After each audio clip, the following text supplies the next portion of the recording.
নারায়ণগঞ্জে একটি বাসায় গ্যাস লাইনের লিকেজ থেকে বিস্ফোরণে নারী ও শিশুসহ ৮ জন দগ্ধ হয়েছেন। তাদেরকে জাতীয় বার্ন ও প্লাস্টিক সার্জারি ইনস্টিটিউটে ভর্তি করা হয়েছে।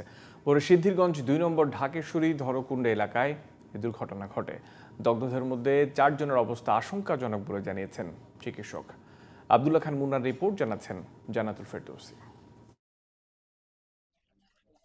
সিদ্ধিরগঞ্জের ঢাকেশ্বরী ধনকুণ্ডা এলাকার ইব্রাহিম খলিলের টিনশেড বাড়িতে রোববার দিবাগত রাত ৩:৩০টার দিকে সেহরি খেতে ওঠেন হান্নানের পরিবারের এক সদস্য। রান্নাঘরে দিয়াশালায় জ্বালাতেই বিকট শব্দে বিস্ফোরিত হয়ে আহত হন ২ পরিবারের ৮ সদস্য।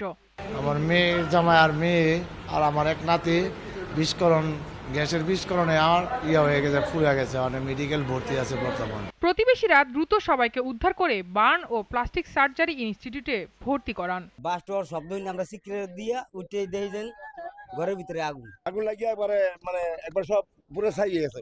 ফায়ার সার্ভিস জানায় বাড়ির দেয়াল ঘেঁষা গ্যাস লাইনের লিকেজ থেকে এই বিস্ফোরণের ঘটনা ঘটেছে। আমরা যেটা দেখেছি যে পাশে 2টা রুম, একটাতে 5 জন ছিল, একটাতে 3 জন ছিল, 8 জনাই এখানে দগ্ধ হয়েছে। জাতীয় বার্ন ও প্লাস্টিক সার্জারি ইনস্টিটিউটের আবাসিক সার্জন ডাক্তার শাওন বিন রহমান জানান, হান্নানের শরীরের প্রায় ৪৫% পুড়েছে। আহতদের সর্বোচ্চ চিকিৎসা সেবা দেওয়া হচ্ছে বলেও জানান তিনি। ম্যাক্সিমামেরই হয়েছে যে মেজর বার্ন, মানে 6 জন যাদেরকে আমরা আশঙ্কাজনক বলছি তাদের মেজর বার্ন, 2 জনের হচ্ছে কম বার্ন। জান্নাতুল ফেরদৌসী, জিটিভি নিউজ, ঢাকা।